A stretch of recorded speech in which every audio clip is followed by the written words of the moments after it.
So one of the drills we've been working with has been recoil swings. Now, admittedly, we do a good amount of prep work to get to the point where we're doing this off of BP successfully, movement prep and a couple of, some other drills beforehand, actually, where we're able to kind of be able to accomplish this off of BP. We started off the tee. I actually really like this move off the tee because the tee acts actually as a constraint on the way back, which is actually really useful in this move to make sure that we're executing it in a way that's going to be helpful for us in the swing. So now I want to look at this move through a slightly different lens than simply what it creates on the front end, because that's, obviously the front end and this lead side, the braking strategy, right, which occurs on the front end, is where everybody's going to look. Now I've already talked about the kind of the reason why this front side mechanic is what it is, and why that inability to create that impulse, to create the braking strategy, isn't really there. So I would like to look at the recoil swing through that lens, right? So if we take it back here, and we kind of go back to this 4-foot heavy move here, where we rush super quickly and slam that thing. Now on the recoil swing, we're still going forward fast, right? And I'm going to show it here. Like, we're still going forward fast. But the heaviness and the aggressiveness on the front of the foot on the recoil swing isn't quite to the same extent.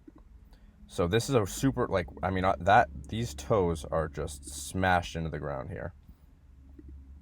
And here we see a lot more of that black dot, I guess you could say, right? So what does that mean? It means, we still have a little bit of this strategy to stop ourselves, right? But we're not getting forward to that same extent where we get all the way forward immediately, stop ourselves, and immediately shove everything over to the right? So we're not getting quite as much of that here, and we can see less of and one tell can be what the back leg is actually doing. So we see this spin out a lot more on the back leg to try and hold ourselves back there than we do here, right? So that's another tell that we can use to know that we're accomplishing a little better strategy all the way down here.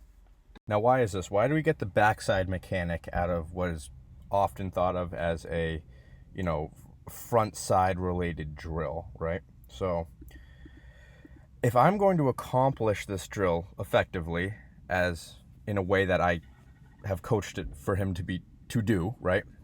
If I'm going to accomplish that task, I have to be able to still have the ground with this backside, right?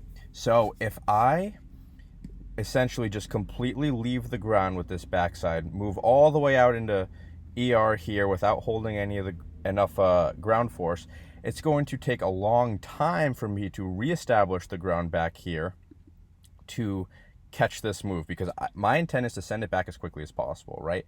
And if I've completely lost the ground here, I'm going to need to reestablish it before having the opportunity to send it back, right?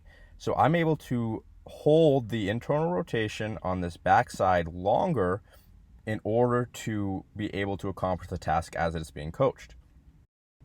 Holding this IR longer in the backside is going to create the delay strategy that's going to prevent us from throwing everything to the right extremely quickly, which creates the necessity of this lead leg essentially opening the gate early to accept everything that's gotten there too quickly, right? So we see here the leg's able to come down in a much better position now. It's afforded the opportunity to do so.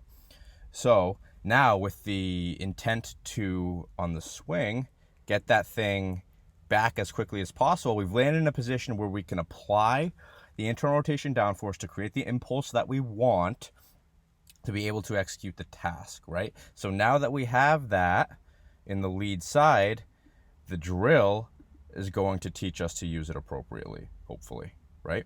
Now, when we see something like higher exit velos in this drill, which we do for this athlete, we know that what's happening is what we want. Now, it also tells us that our normal swing is obviously not where we want it, because we wouldn't necessarily want to see higher exit velos here, as bat speed tends to actually be lower in this drill.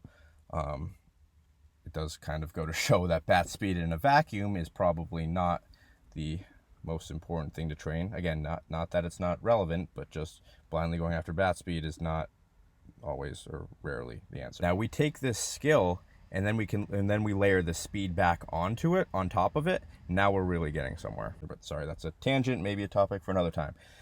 Anyways, so what we get out of this drill is not only the front side mechanic that we're after, what people think of with the idea of braking, right?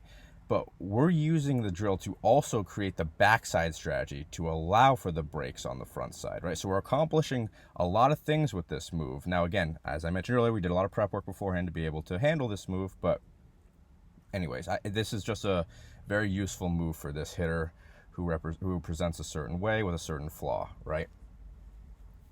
Now, one thing I want to mention is the implement, right? So here we're using his normal bat. You'll see a lot of, recoil swings aren't exactly a novel idea. Plenty of people do recoil swings. I'm not exactly, coming up with something new by any means.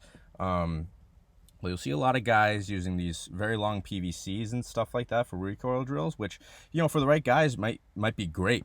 But oftentimes you'll see guys get pulled into way too much ER to have any chance of creating the impulse that we would want through actual internal rotation. And you'll see that kind of like stand-up move as they try and bring the implement back, where they kind of like try and swing it back and they just kind of jump up or rise up out of the ground, which is kind of a sign that while we may be swinging that thing around with high forces and maybe even some speed, we're not really accomplishing something that's going to translate the way that we would want for it to. So I appreciate everybody listening here. I hope this was interesting for some people. If not, my apologies.